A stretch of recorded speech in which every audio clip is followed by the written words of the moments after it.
Okay, so I'm Erica Andrews and my husband's Chris, and we are at Hurricane Farm, and we live in Scotland, Connecticut. It's a tiny little town on the east side, central east side of Connecticut. And we just bought the farm 2 years ago, and it was pretty much an open palette here. There was only the barn, and then we put in all the field fencing, all the side little holding fields. On the inside of the barn, it was open too, so we put in all the stalls. It kind of just was a nice open palette for us to do what we wanted to do. Why farming?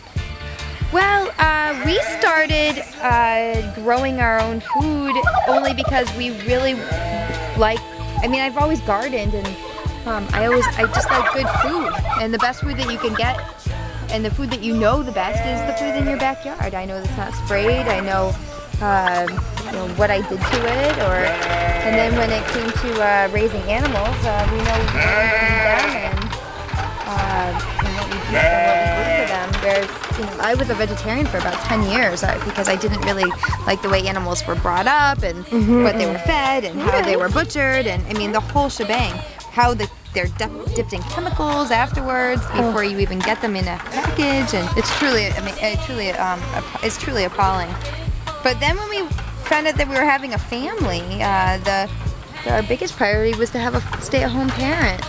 So we could, and my husband was a school teacher. It was his first year of teaching public school, so we decided that we would grow as much as we could in our backyard to supplement the grocery bill. Turkeys, those are conventional. That's what they call a conventional turkey. It's a giant white. That's their code name. But this is what you would normally get at the grocery store. They're big, they're plump. Their job is to eat and grow, pretty much. They don't fly.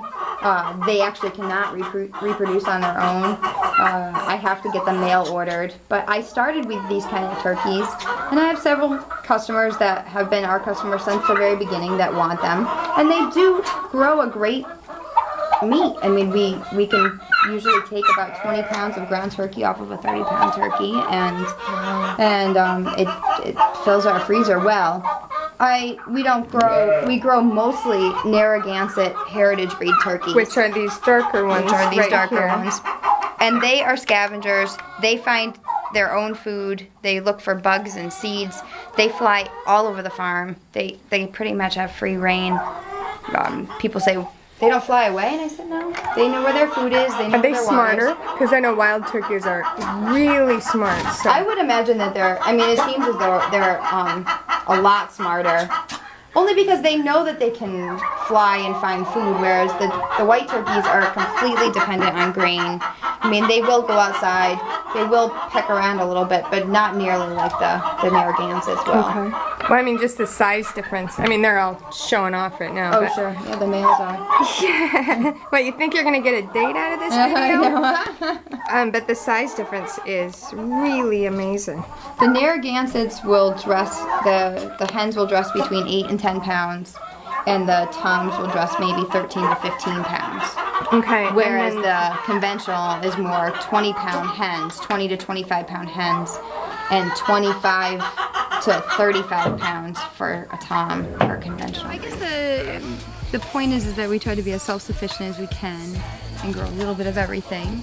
Yeah. And we sugar in the early spring too. We make maple syrup, and everything gets harvested at a different time, so it's feasible to harvest a little bit of everything. And if people could be a little more proactive on their own land.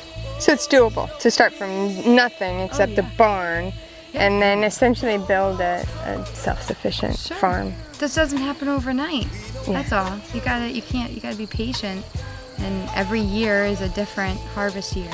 So you just have to work hard at what you're doing and put the time in, and read books about it if you need to, talk to people about it, but it's possible to grow your own food. A little bit or a lot, it doesn't matter.